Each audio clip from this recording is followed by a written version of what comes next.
Okay, well, I was hoping Ludwig was going to come back because he's our Bavarian guy from Germany, but he's not. He's Ludwig. Sorry, I was going to get a cup of coffee. Here's my cup of coffee, and this is my coffee cup. It says "Dream Big." So you folks, you got to have big dream. What's the big dream? In our eyes, we're never gonna believe you ever have big dream. You always had little dream. I'm gonna win the lottery. You're never gonna win the lottery. You people, you keep buying ticket. My math teacher in high school, he said, he teach us all about statistics, probabilities, and he say, it's voluntary tax. You buy lottery ticket, it's voluntary tax for the government. You basically give money to the government because the probability of you winning the lottery is so tiny it's impossible to win the lottery. Probability say, but all of you, you keep buying. Some people like $200 a week. I seen them. I had to wait in line. $200 buying lottery ticket in corner store. $200 a week times 52 week. You do the math. That's a lot of money. You could be buying something, for you. But this voluntary taxation, because people got these little dream, My little dream, I'm going to win $500 million and I'm going to be set for life. I heard about this neighbor. Not my neighbor. It's like somebody in the other side of town. They won like $50,000 one time. But how much money do they spend on lottery ticket? They go to the casino every week. Oh, they won big one time. But they keep going every week and they lose, they lose, they lose, they lose. So how much did they net after they big win and all this big lose? They're in the hole. That big win never paid for how much they spent over all those years going to casino and buying lottery tickets. Voluntary tax.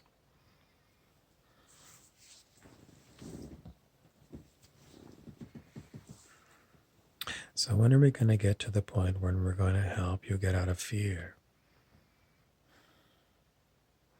I tell you the truth, all of us black hats that don't live in fear used to be white furred sheep like you. We used to be sheeple. All of us, because we're all born on this planet and we all are indoctrinated by everything that happens. We remember watching the news. We remember going to high school. We remember going to the doctor. We remember thinking that somehow the government was going to save us. So we have a lot of sympathy for you folks that are still sheeple people. Because we used to be like you. What changed with us and you? A series of fortunate events. Somehow we stumbled across the right information and we followed the right information. And we took us a lot of hard work to get rid of fear. It took a long time. It wasn't like overnight.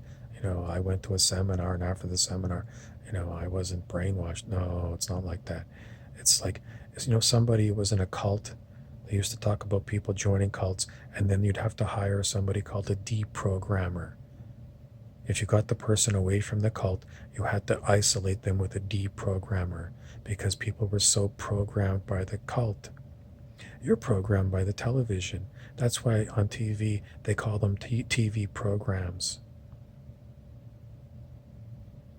Or programs, if you ever take a course in computers, you got to load programs into the computer. The computer runs programs. You're a human biocomputer. This is a human biocomputer, and you run programs. And the programs that you run come from the programmers.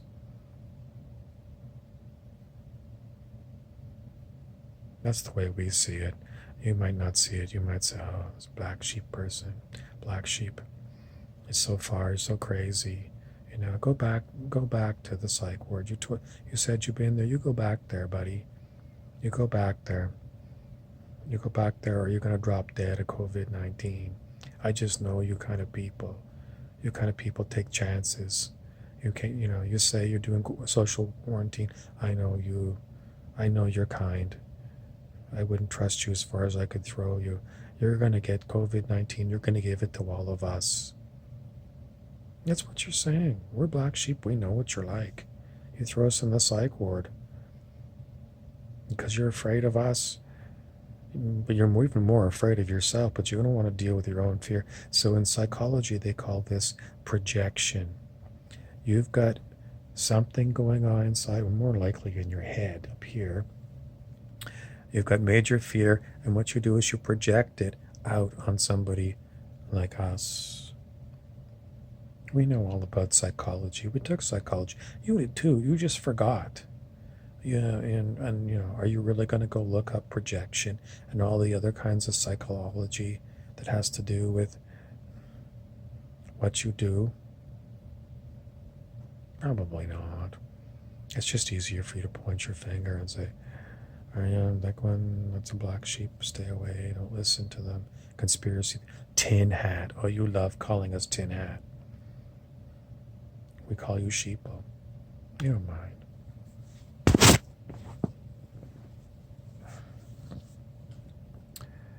Okay, this is a Supernatural. The TV show has been on for about 15 years.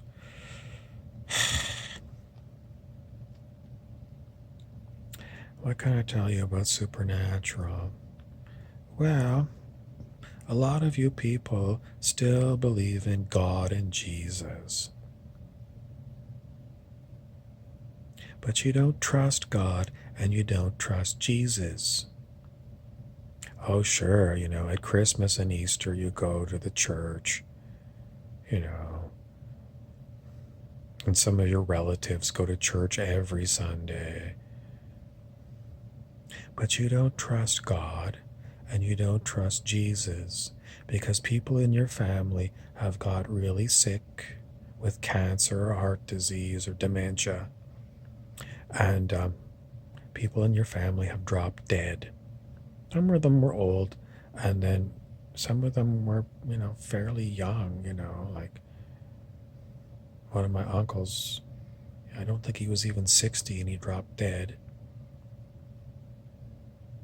And some people remember, I remember when I was in seventh grade, and somebody who was in my class, 12 years old, got hit by a car and dead. So, you all kind of say, God's there and Jesus is there, but, these people died, and, some people were horribly maimed, and, some people got really sick from infectious diseases. And so we don't trust God and we don't trust Jesus. How can we? We live in a world where horrible happens. It's just my point. Why would you believe in Jesus and why would you believe in God? Well, you're an atheist? Surprisingly, no. My brand of black sheep, no.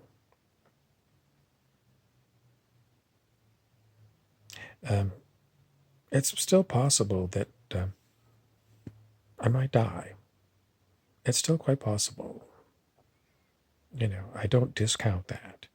I don't discount that somebody might say, you got COVID-19 and you dropped dead. You stupid bastard. You were on there saying all this stuff, and it's not out of the realm, it's the possibility exists. Why? Well, number one,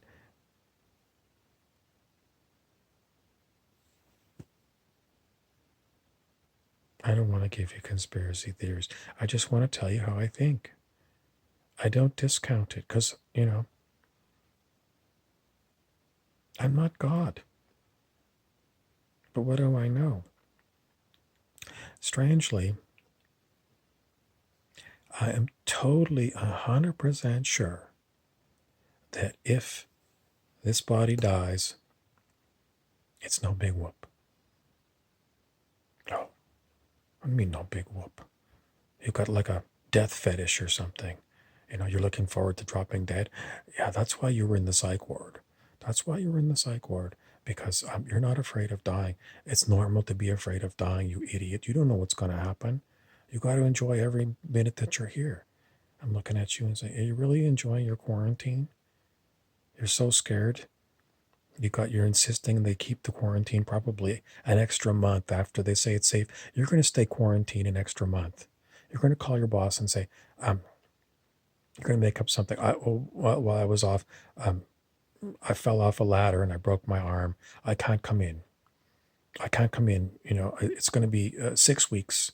Mark me down for 6 weeks before you call me back. And in 6 weeks, then I'll give you you already plan to take an extra month. And when they say it's safe to go back, you're going to go and stay home for another month because you're so scared. You live in fear.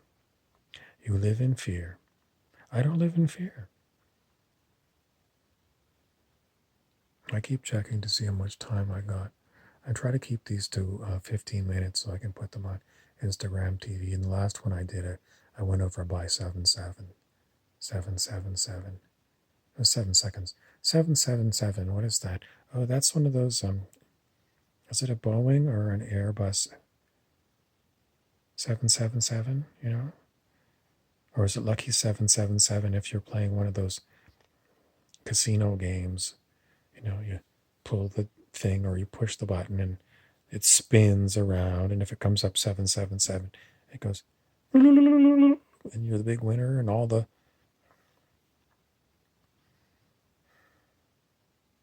Clint Eastwood in his Dirty Harry movies, he said, "Are you lucky, punk? You think you're lucky today, punk? What's that got to do with anything? Nothing. Just I misspoke 7-7. It was 7 seconds, and I said 7-7, so I went 7-7-7. What's it got to do with nothing?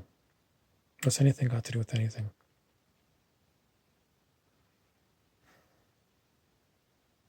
What's it got to do with supernatural?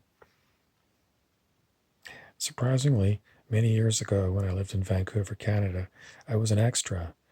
And my very first gig as an extra, I was on this show, Supernatural. Big whoop. Was I a black sheep then? No. No, I was a sheeple back then. Anyway, I got this black hat. I'm Black Sheep Squadron, so, this is one of my black hats.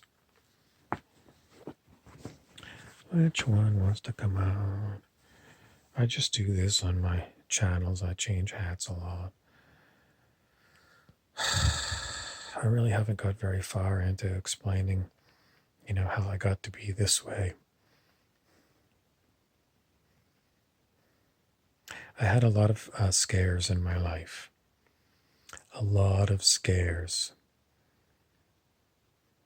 One time I remember I felt the back of my back there, and it was this weird feeling. It was like a mole or something, and it didn't feel like a mole, and I got, oh my God, I got skin cancer.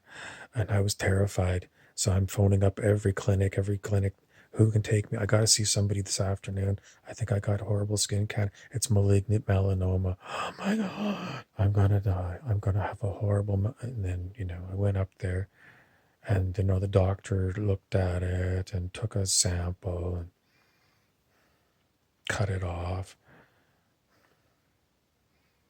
It wasn't, but, I was sure of it. I was so scared.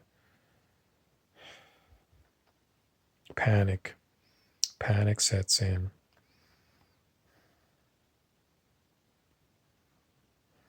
You can't become a black sheep overnight.